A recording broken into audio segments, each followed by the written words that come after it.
The sound of ice cracking high on the mountainside echoed through the valley like distant cannon fire. Lily Norwood froze mid-step on the narrow trail, her heart leaping into her throat as she lifted her gaze to the looming peaks of the Wasatch Mountains.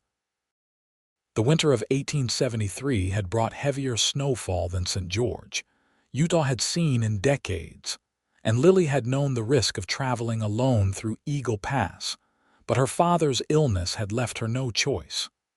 "No," she whispered, her breath clouding in the frigid air as the rumble grew louder. The mountainside seemed to shudder, and then it happened, a cascade of white death roaring down the slope, gathering speed with each passing second. Lily ran. Her boots slipped on the icy path as she desperately sought shelter, but the wall of snow was faster. It slammed into her from behind with the force of a charging bull, sweeping her off her feet and tumbling her through a world of blinding white. The roar deafened her. Snow filled her mouth and nose as she fought to breathe, to swim, to do anything but surrender to the crushing weight that threatened to drag her down into darkness. When the world finally stopped spinning, Lily found herself in silent, frozen darkness. Panic clawed at her throat as she realized she couldn't move. The snow had packed tightly around her body, entombing her from the shoulders down. Only her head remained above the surface, her face stinging from the biting cold. She tried to scream, but her voice emerged as little more than a hoarse whisper, swallowed by the vast emptiness of the mountain pass. Miles away, Zachary Vance urged his horse through the deep snow, cursing his decision to take the high mountain trail.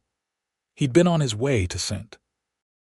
George when the storm had forced him to seek shelter in an abandoned line shack for 2 days.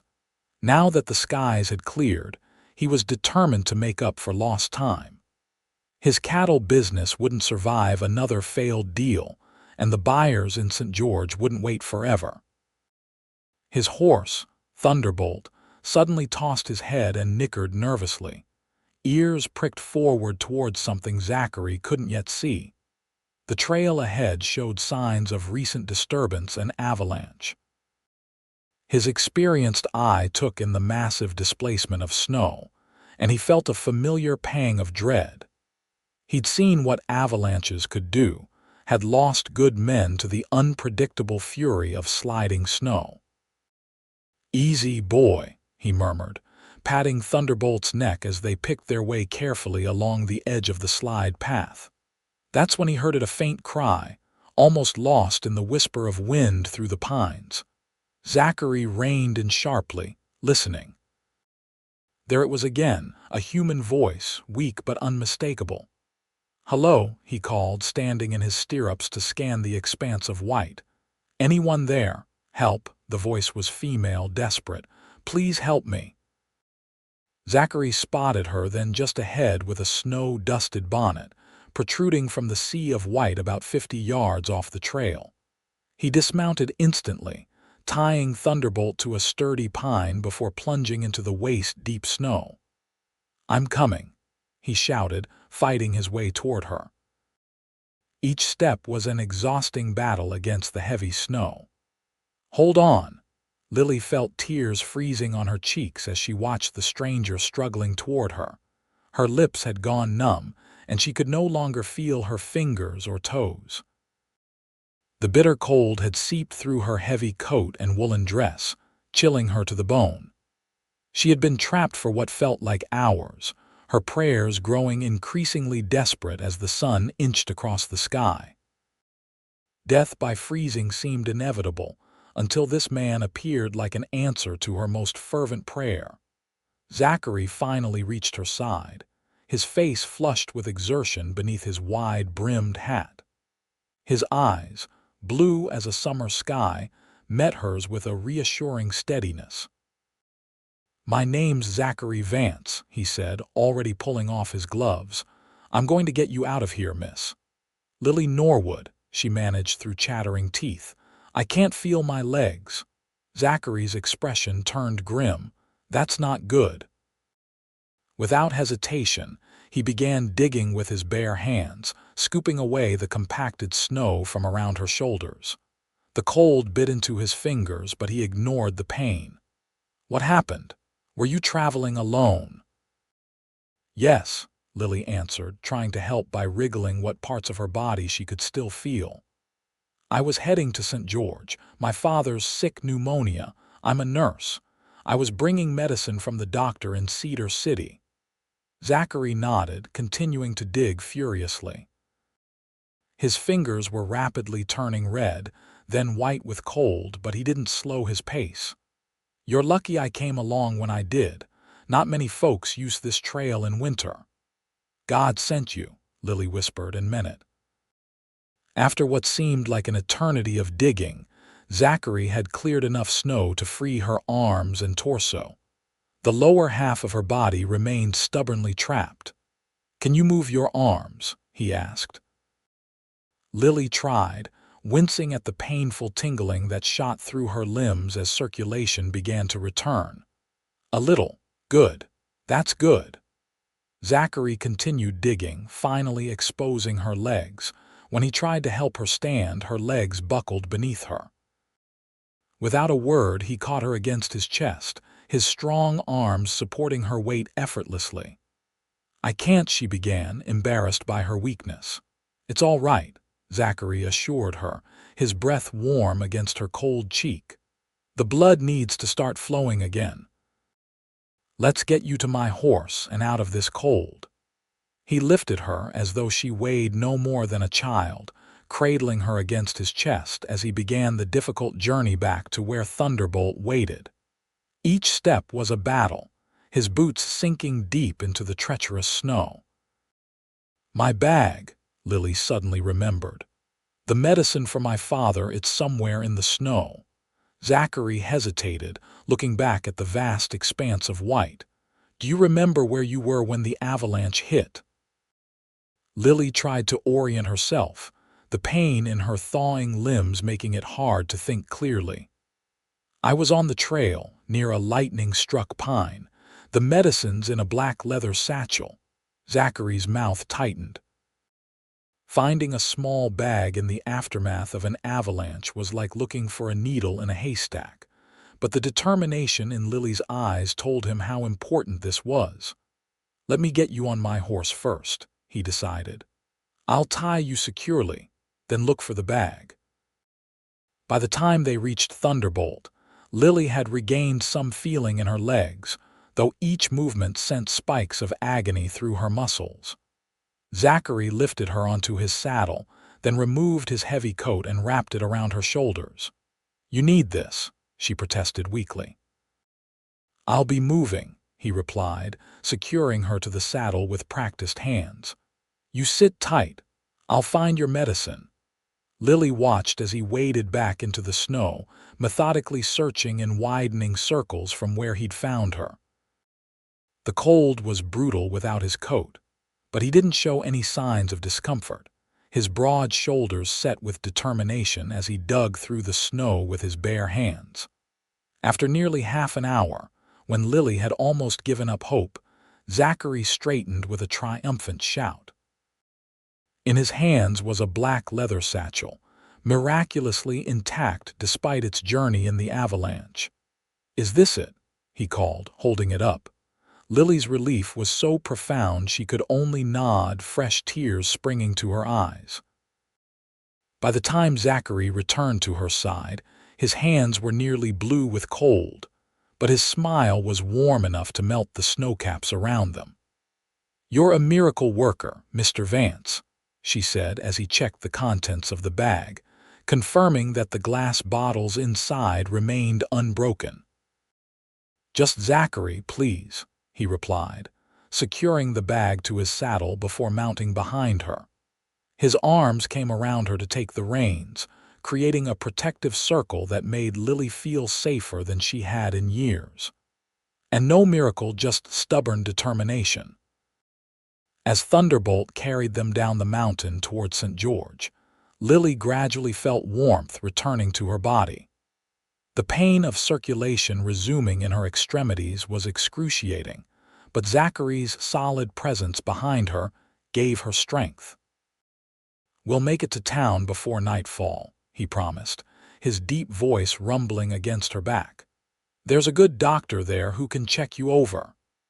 "I need to get to my father," Lily insisted, though she knew she was in no condition to care for anyone at the moment. "First things first," Zachary said firmly. "We get you warmed up and make sure you haven't got frostbite. Then we'll see to your father." Lily wanted to argue but found she hadn't the strength. Instead, she leaned back against Zachary's chest, drawing from his seemingly endless supply of warmth and vitality. Despite the trauma of the day, she felt oddly at peace in this stranger's arms. Perhaps it was simply the gratitude of one whose life had been saved. Or perhaps it was something more, something in the gentle strength of the hands that held the reins, or the steady heartbeat she could feel against her back. Scent. George came into view as the winter sun began its descent, painting the red rocks with gold and amber light. The settlement had grown considerably since Lily had last visited 3 years earlier. New buildings lined the main street, and the tabernacle's white stone walls gleamed in the fading light. Zachary guided Thunderbolt directly to the doctor's residence, a modest clapboard house at the edge of town. Before Lily could protest, he had dismounted and lifted her into his arms once more. "I can walk," she insisted, though she wasn't entirely sure this was true. "Humor me," Zachary replied with a half-smile that crinkled the corners of his eyes. "I didn't dig you out of that snow just to have you collapse on the doctor's doorstep. Doctor." Benjamin Foster, a graying man with kind eyes and a perpetually worried expression, took one look at Lily's pale face and Zachary's snow-crusted clothes and ushered them inside with a flurry of concern. "Avalanche victim?" he asked, already guiding them toward the examination room at the back of the house. "Yes," Zachary confirmed, gently setting Lily down on the narrow bed. "Buried up to her shoulders for God knows how long before I found her." Dr. Foster's examination was thorough but gentle. To Lily's immense relief, he determined that while she suffered from mild frostbite on her toes and fingers, she would likely recover without losing any digits. "You're lucky, Miss Norwood," the doctor said as he wrapped her hands in soft bandages.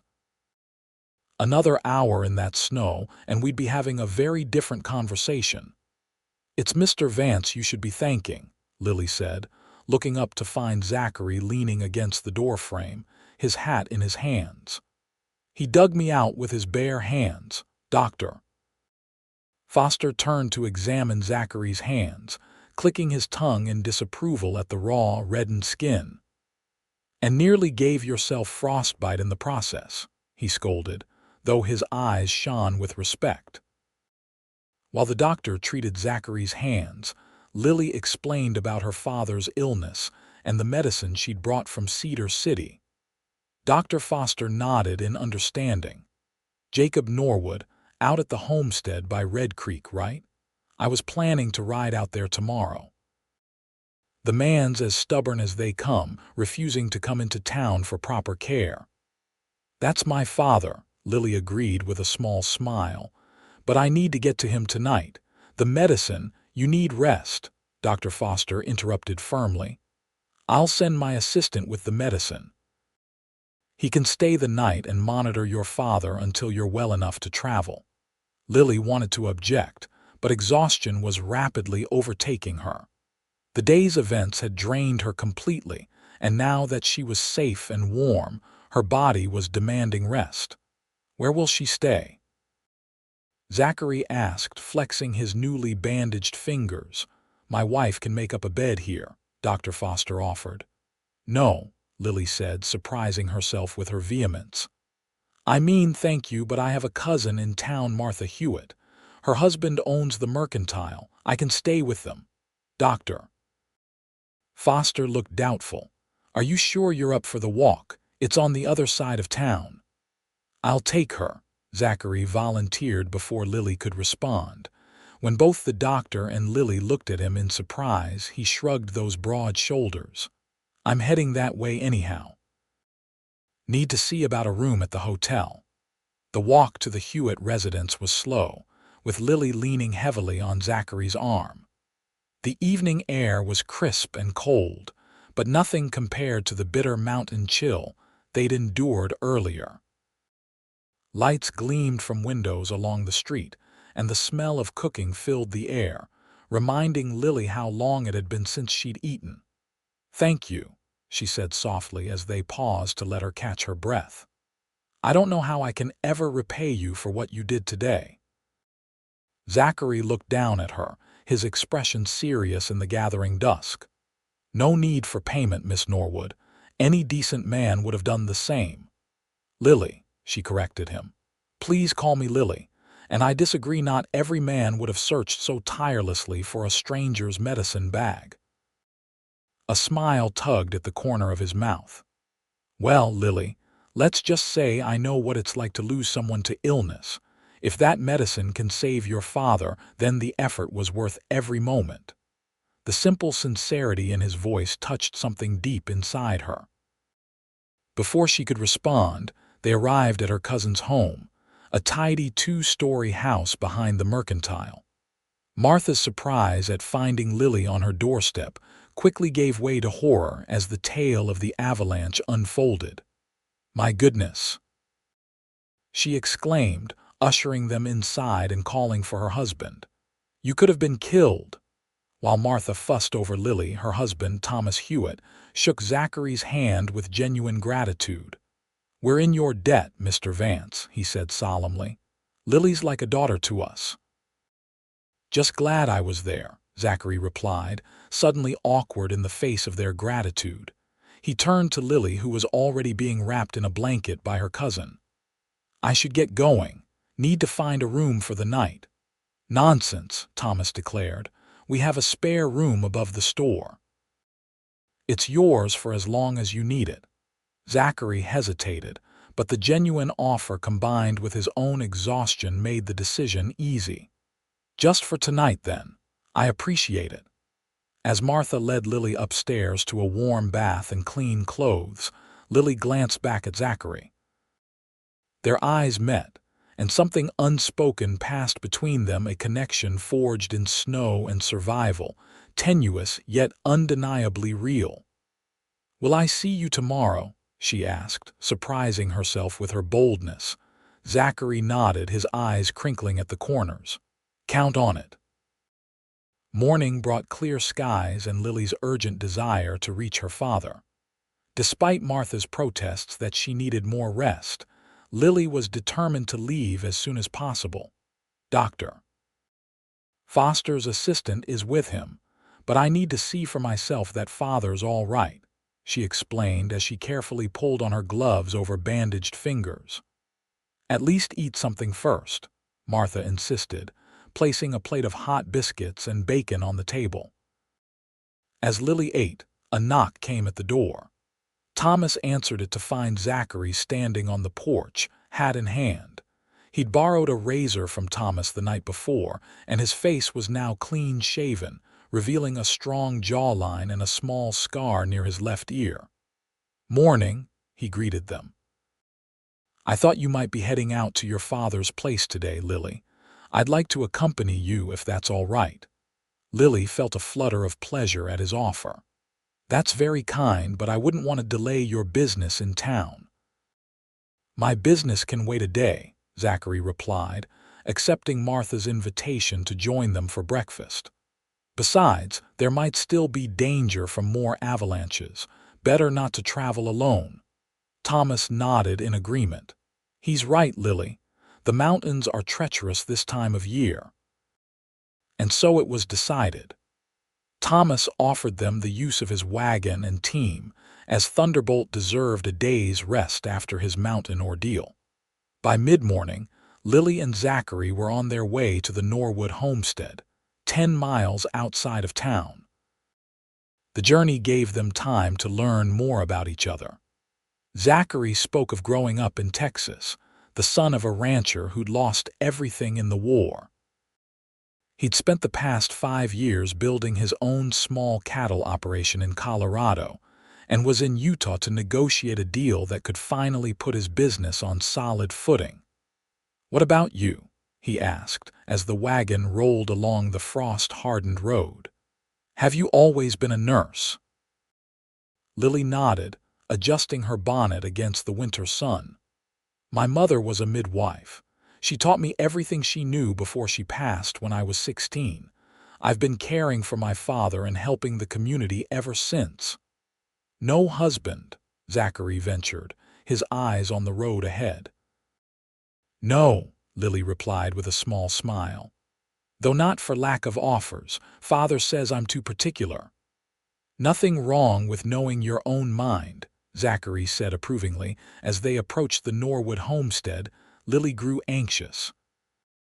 The small log cabin sat nestled against a red rock outcropping, smoke curling from the stone chimney.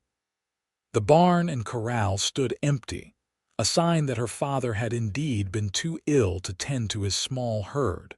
Dr.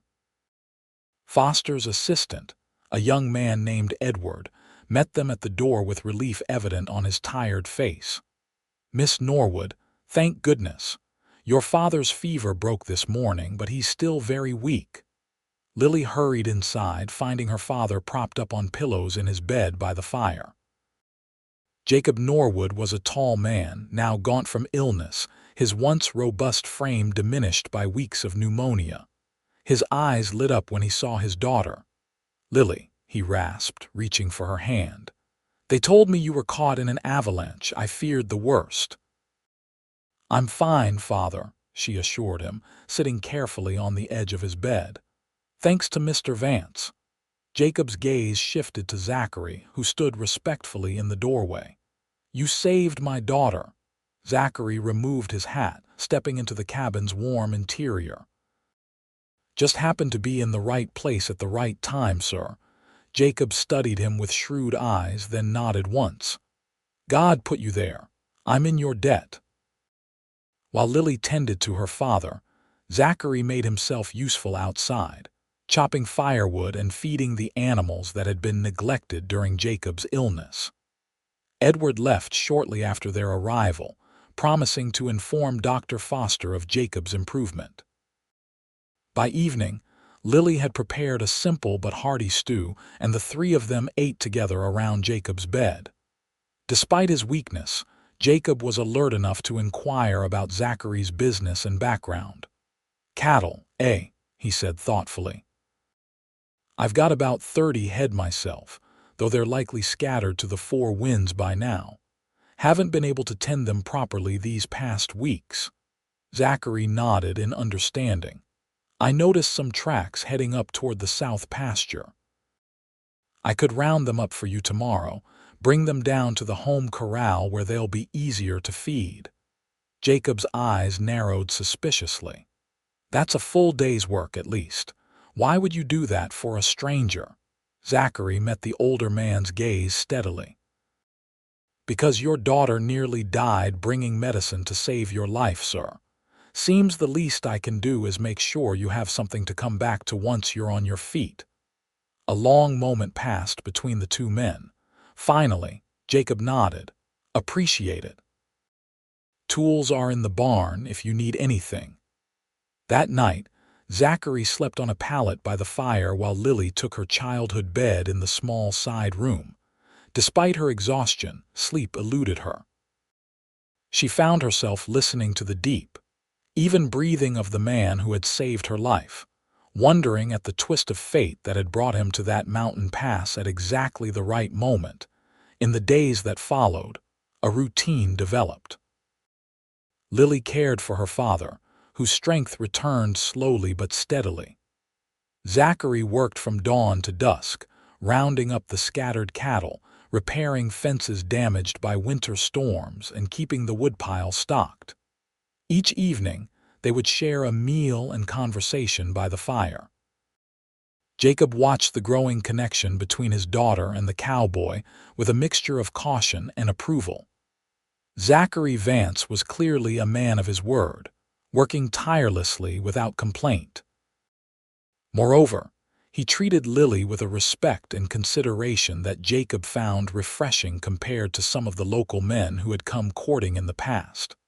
5 days after their arrival at the homestead, Lily found Zachary in the barn, mending a broken harness by lantern light. His capable hands worked the leather with practiced ease, his brow furrowed in concentration. "You should be resting," she said, setting down the cup of coffee she'd brought him. "You've done more in 5 days than most men could accomplish in 2 weeks." Zachary looked up, his face softening at the sight of her. "I like having something useful to do." Lily sat on a nearby hay bale, warming her hands around her own coffee cup. "Father's much better today. He was talking about getting out of bed tomorrow." "That's good news," Zachary said, putting aside the harness. "He's a tough old bird." "Zachary," Lily began, suddenly nervous, "I know you must be eager to get back to town and conclude your business.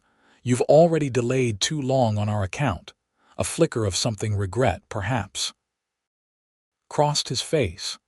"Actually, I rode into town yesterday while you were gathering herbs, sent a telegram to my buyer explaining the situation. He's agreed to wait another week." Lily felt a rush of warmth that had nothing to do with the coffee. "You didn't have to do that. I know." His eyes held hers, blue and steady in the lantern light. "I wanted to."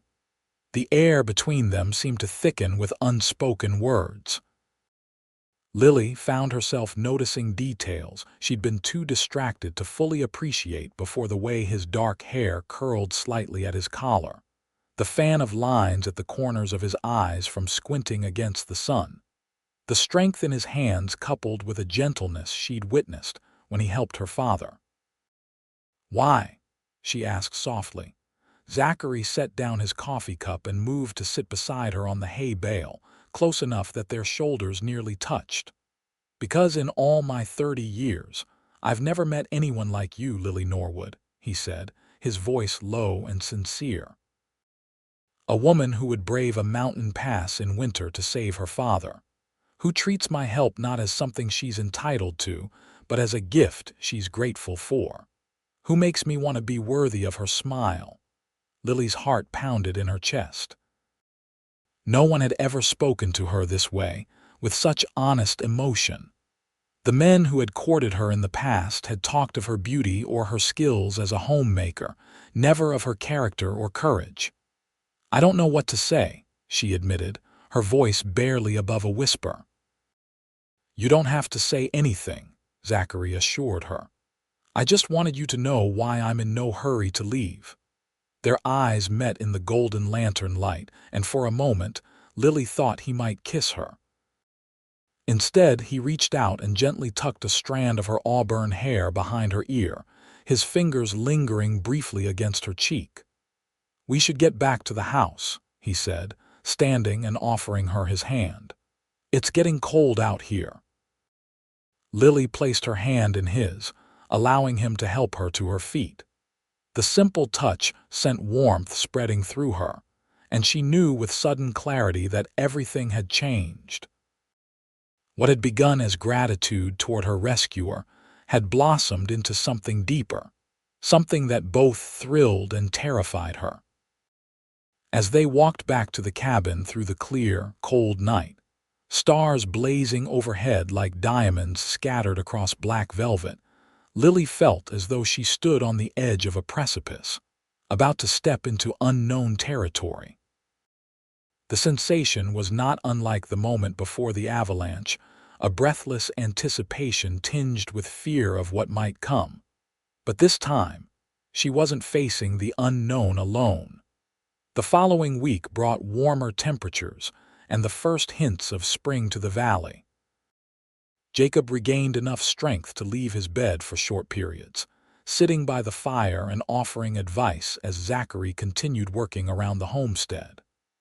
Lily divided her time between caring for her father and helping with the daily chores, often working alongside Zachary. It was during these shared tasks that their connection deepened. Conversations flowed easily between them as they repaired a fence line or fed the livestock. Zachary told her stories of his adventures driving cattle across the plains, while Lily shared her knowledge of local plants and their medicinal properties. Their laughter became a familiar sound around the homestead, bringing a lightness that had been missing since Lily's mother passed. One afternoon, as they sat on the porch enjoying a brief respite from their labors, Jacob watched them from the window, a thoughtful expression on his weathered face. When Lily came inside to prepare dinner, he beckoned her over. "That young man's got his eye on you," he said without preamble. Lily felt heat rise to her cheeks. "Father, don't father me," Jacob interrupted, though his tone was gentle. "I may be old, but I'm not blind. The question is, how do you feel about him?"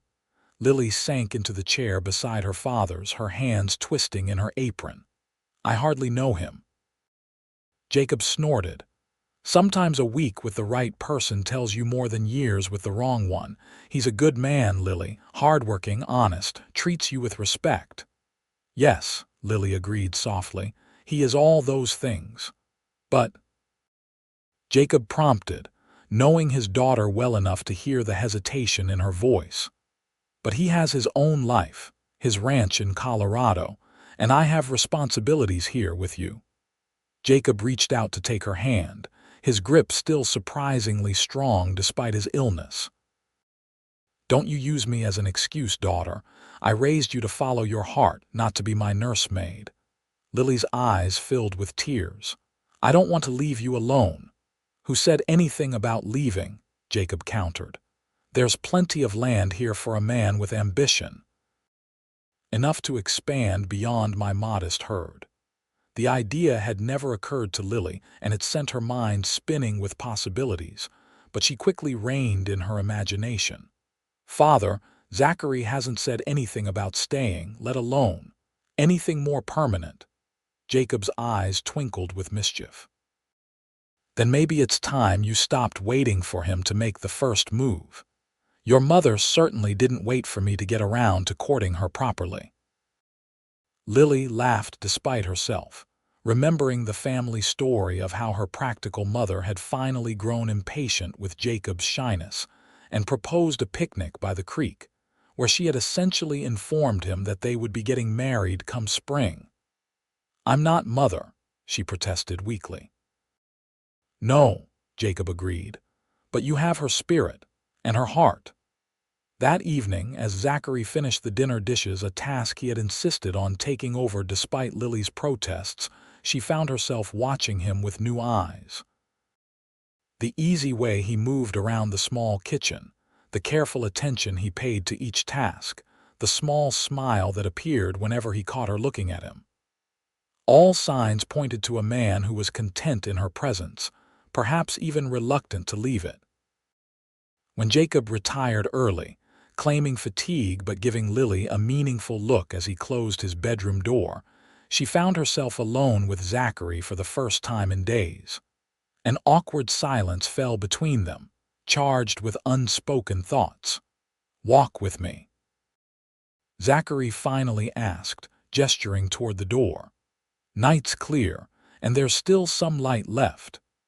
They strolled in companionable silence away from the cabin, following a well-worn path that led to a small creek at the edge of the property.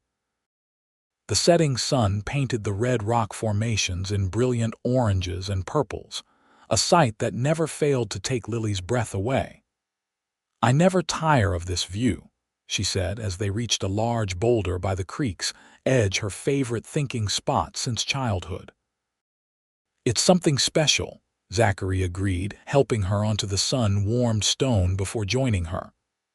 "Different from Colorado, more dramatic." Lily gathered her courage, recalling her father's words. "Do you miss Colorado?" Zachary considered the question, his eyes on the distant mountains. "I miss my ranch, the work I've put into it. But lately, I've been thinking that maybe Colorado isn't the only place a man could build something worthwhile." Lily's heart quickened. "Oh," He turned to face her, those blue eyes serious in the fading light. "Lily, I need to be honest with you. The business that brought me to St. George, it fell through yesterday. Got the telegram when I was in town getting supplies." "Oh, Zachary, I'm so sorry," Lily said, genuinely distressed for him. "After you worked so hard." He shook his head. "Don't be sorry, it's made some things clearer for me." "What things?" she asked, barely daring to breathe. Zachary took her hand, his calloused palm warm against her skin. "When I found you in that snow, something changed for me. I've spent 5 years chasing success, defining myself by whether I could make that ranch profitable. But these past 2 weeks, working here, being with you and your father, it's reminded me that there are more important measures of a man's worth." Lily felt tears spring to her eyes, but she blinked them back, determined to hear him out. "Your father mentioned yesterday that he's considering selling some of his land," Zachary continued. "Said a younger man with energy and ideas could do well here." "Did he now?" Lily murmured, making a mental note to have a word with her scheming parent. "It got me thinking," Zachary went on, seemingly oblivious to her reaction. "What if I sold my place in Colorado and started fresh here? The land's good, water's reliable, and St. George is growing. It could be a smart business move." Lily studied his face, sensing there was more he wasn't saying. "Just a business move?" Zachary's fingers tightened around hers. "No," he admitted quietly. "Not just business." He looked down at their joined hands, then back up to her eyes with a determination that made her breath catch. "I know it's fast, Lily. Too fast, probably. But I can't remember the last time I felt this way about anyone. When I think about leaving, about not seeing you every day, it feels wrong. Like I'd be walking away from something important, something real." Lily's heart soared at his words, but caution tempered her joy. "Zachary, I feel the same way, but we barely know each other." "Then let me court you properly," he said, the words rushing out as if he'd been holding them back for days. "Let me stay in St. George, build something here, prove to you that what I'm feeling isn't just gratitude or a passing fancy." "Gratitude," Lily echoed, confused. "For saving your life," he explained, a smile tugging at his lips. "Sometimes people mistake the intensity of life and death situations for deeper feelings." Lily couldn't help but laugh. "Zachary Vance, I'm not the one who was saved that day on the mountain." His eyebrows rose in question. "Before you found me," she explained, "I was so focused on being the responsible one, my father's caretaker, the community's nurse. I'd forgotten what it felt like to need someone, to accept help." She squeezed his hand. "You reminded me that strength isn't about facing everything alone. Sometimes it's about letting someone else dig you out of the snow." The metaphor hung between them, simple yet profound. Then Zachary was leaning forward, his free hand coming up to cradle her cheek with infinite tenderness. He paused, his face inches from hers, giving her the chance to pull away. Instead, Lily closed the distance between them, pressing her lips to his in a kiss that started tentative but quickly deepened with shared longing.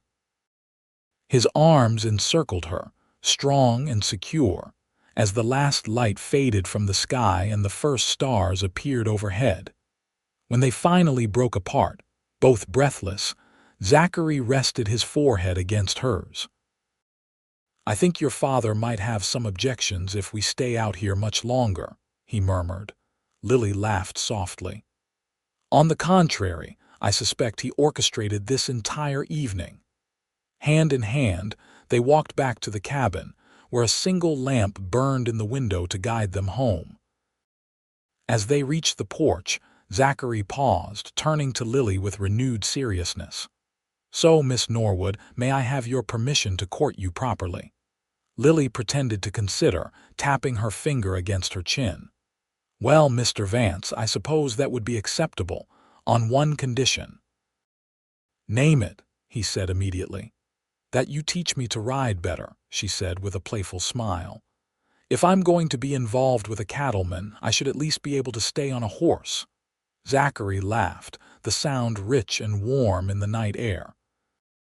"Deal," he agreed, sealing the bargain with another quick kiss before they headed inside. Over the next 2 months, St. George witnessed the blossoming of what many called the most determined courtship the town had ever seen. Zachary sold his Colorado property for a fair price and purchased 50 acres adjoining the Norwood homestead. With Jacob's guidance and his own hard work, he began establishing a respectable cattle operation, introducing better breeding stock and more modern ranching methods. True to his word, he also gave Lily riding lessons, showing remarkable patience as she progressed from nervous beginner to confident horsewoman. These lessons often turned into picnics by the creek or explorations of the stunning red rock country surrounding St. George. During this time, Lily continued her work as a nurse, traveling with Zachary to neighboring homesteads to treat illnesses and injuries. They made a good team, with Zachary's strength complementing Lily's healing skills.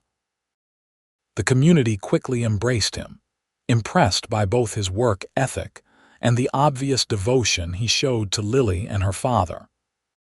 For his part, Jacob Norwood thrived in his new role as advisor to Zachary, regaining his strength and purpose as he shared decades of hard-won wisdom about ranching in Utah's challenging climate. The two men developed a deep mutual respect that went beyond their shared affection for Lily. It was on a perfect June evening, with wildflowers carpeting the valley and a gentle breeze carrying the scent of sage, that Zachary finally asked Lily to marry him. He'd planned a special ride to a mesa overlooking the entire valley, where a sunset picnic awaited them. "I've been carrying this for weeks, waiting for the right moment," he confessed, pulling a small velvet pouch from his pocket as they sat on a blanket watching the sun paint the sky in breathtaking colors.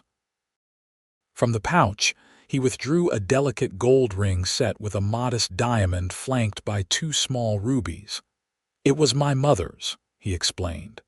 "The only thing of value my father didn't sell when times got hard." Lily's eyes widened as he took her hand. "Lily Norwood," Zachary said, his voice steady despite the emotion shining in his eyes. "You've brought light and purpose to my life in ways I never imagined possible. Will you do me the extraordinary honor of becoming my wife?" Tears of happiness spilled down Lily's cheeks as she nodded. "Yes," she whispered, then louder, "Yes." Zachary slipped the ring onto her finger, then pulled her into his arms for a kiss that promised a lifetime of love and partnership. When they finally broke apart, both laughing and crying at once, the sun had dipped below the horizon, leaving the sky a deep purple canvas scattered with stars. "Your father already gave his blessing," Zachary admitted. "Said he'd disown me if I didn't make an honest woman of you soon." Lily laughed, not at all surprised by her father's interference. "And when did this conversation take place?" "About a week after I dug you out of that avalanche," Zachary confessed with a grin. "He's a perceptive man, your father." They married on a bright September morning in 1873, in the garden of the Hewitt home in St. George. The entire community turned out for the celebration, from the territorial governor to the local ranchers, who had come to respect both the bride and groom. Jacob Norwood walked his daughter down the aisle with tears in his eyes and pride in his heart, placing her hand in Zachary's with a whispered blessing. Lily wore a simple white dress, adorned with lace that Martha had helped her sew, and carried a bouquet of wildflowers gathered from the mesa where Zachary had proposed. Zachary, for his part, looked every inch the successful rancher in a new black suit, his dark hair neatly trimmed and his blue eyes never leaving Lily's face as she approached. The ceremony was brief but heartfelt, With Lily and Zachary exchanging vows, they had written themselves promises of love, respect, and partnership through whatever challenges life might bring. As they sealed their union with a kiss, cheers erupted from the assembled guests, followed by music and dancing that continued well into the night. Later, as they swayed together under lantern light, Zachary pulled his bride close and whispered in her ear, "Do you ever think about how different our lives would be if there hadn't been an avalanche that day?" Lily considered the question, her head resting comfortably against his shoulder. "I believe we would have found each other somehow," she said finally. "Some things are simply meant to be." Zachary smiled, pressing a kiss to her temple. "Well, I'm grateful it happened the way it did, though I could have done without the frostbite."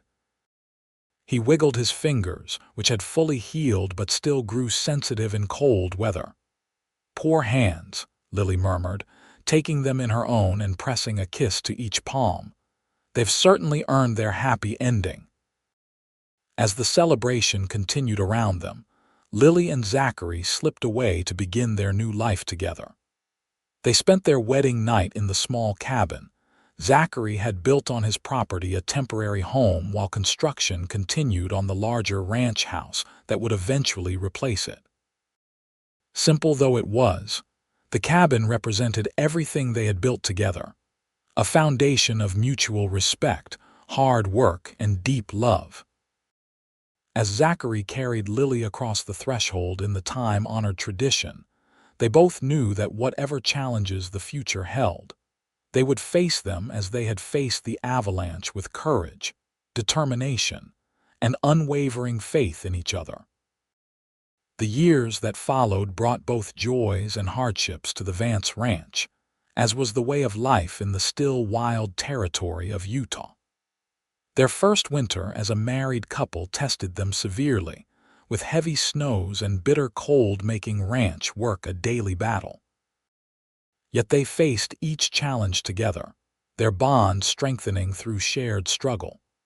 By the spring of 1874, their efforts began to show results. The combined Vance-Norwood herd had grown to nearly 200 head, with quality improving through Zachary's careful breeding program. The new ranch house was completed just in time for their first child, a son they named James Jacob Vance, born on a stormy April night with Lily's cousin Martha serving as midwife. Jacob Norwood, now a proud grandfather, moved into a comfortable room in the new house, contributing his experience while enjoying the comforts of family life. His health, once so precarious, stabilized under Lily's care and the vitality that comes from having a purpose. He delighted in teaching his grandson about ranching as the boy grew, passing on generations of knowledge. The Vance family expanded again in 1876 with the birth of their daughter, Sarah Elizabeth, a precocious child with her mother's auburn hair and her father's blue eyes. Two more sons followed, William in 1878 and Thomas in 1881, completing their family and filling the ranch house with laughter, occasional tears, and the constant energy of young lives. Throughout these years, Lily continued her nursing work, though on a more limited basis as her family grew. She became known throughout the county for her skill with difficult births and her extensive knowledge of herbal remedies. Zachary supported her calling without reservation, often caring for the children while she attended to medical emergencies in the community. For his part, Zachary's reputation as a cattleman grew steadily. The Vance brand became synonymous with quality throughout the territory, allowing them to weather the economic fluctuations that bankrupted many smaller operations. By 1880, he had expanded their holdings to over 500 acres, employing several hands during the busy seasons, and contributing significantly to St. George's growing prosperity. Life wasn't without its sorrows. In the harsh winter of 1882, Jacob Norwood passed peacefully in his sleep at the age of 76, leaving behind a legacy of resilience and integrity that continued to guide his daughter and son-in-law. The family mourned deeply, but found comfort in the knowledge that he had lived to see his grandchildren and the successful ranch his daughter had helped build. Through all the seasons of their life together, Zachary and Lily never forgot the extraordinary circumstances that had brought them together. Each year on the anniversary of the Avalanche, they would ride together to Eagle Pass, standing at the spot where Zachary had found Lily buried in the snow. It became a private ritual of remembrance and gratitude, a reminder of how precious and precarious life could be, and how a single moment of courage could change everything. On one such anniversary, as they stood on the mountain pass watching the winter sun glint off pristine snow, Lily turned to her husband of 10 years, her face as beautiful to him as the day he'd first seen it emerging from the snow. "You ever regret it?" she asked softly. "Staying in Utah instead of returning to Colorado? Building a life here instead of pursuing your original plans?" Zachary looked at her for a long moment, taking in the woman who had been his partner through a decade of triumphs and challenges. The years had added a few strands of silver to her auburn hair and fine lines around her eyes, but to him, she was more beautiful than ever, her face now a map of their shared life, each line a story of laughter or concern, joy or determination. "Not for a single day," he answered, pulling her into his arms. "What I found here, what we've built together, is worth more than any fortune or success I might have found elsewhere." Lily leaned into his embrace, still marveling at how perfectly they fit together after all these years. "Even when I'm being stubborn," Zachary laughed, the sound echoing across the mountain pass. "Especially then. Your stubbornness is what kept you alive in that snow until I could find you. It's what makes you fight for your patience when others would give up. It's what makes you the perfect partner for an equally stubborn man like me." As they rode back to the ranch that afternoon, side by side as equals, Lily reflected on the extraordinary journey that had begun with a moment of terror and desperation on this very mountain. The avalanche that had nearly claimed her life had instead given her something precious beyond measure, a love strong enough to withstand any storm, deep enough to sustain them through life's harshest seasons. By 1893, 20 years after that fateful day in the snow, the Vance Ranch had become one of the most respected in the state of Utah. Their children were growing into fine young adults. James, now 19, worked alongside his father, showing every sign of becoming an excellent rancher in his own right. Sarah, at 17, displayed her mother's healing touch and was studying medicine with a doctor in Salt Lake City, while William and Thomas, 15 and 12 respectively, were still dividing their time between schooling and ranch work. The territory had changed dramatically over those 2 decades. The railroad had reached St. George, bringing increased commerce and new settlers. The wild frontier was gradually giving way to civilization, though the rugged beauty of the Red Rock country remained unchanged. Zachary and Lily had changed too, of course.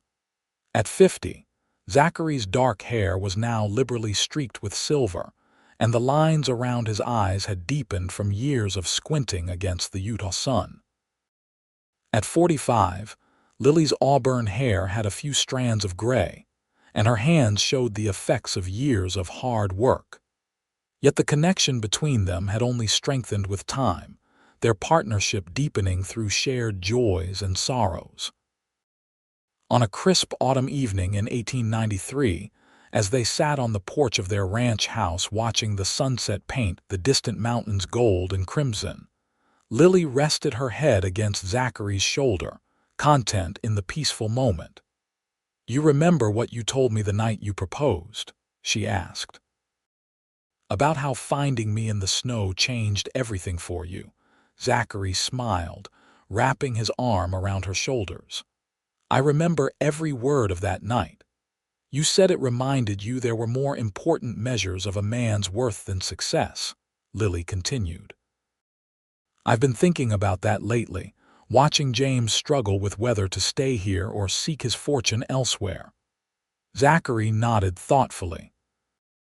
Their eldest son had recently confided his ambition to explore opportunities in the growing city of Denver, torn between family loyalty and the desire to build something of his own. "What do you think we should tell him?" he asked, always valuing Lily's insight.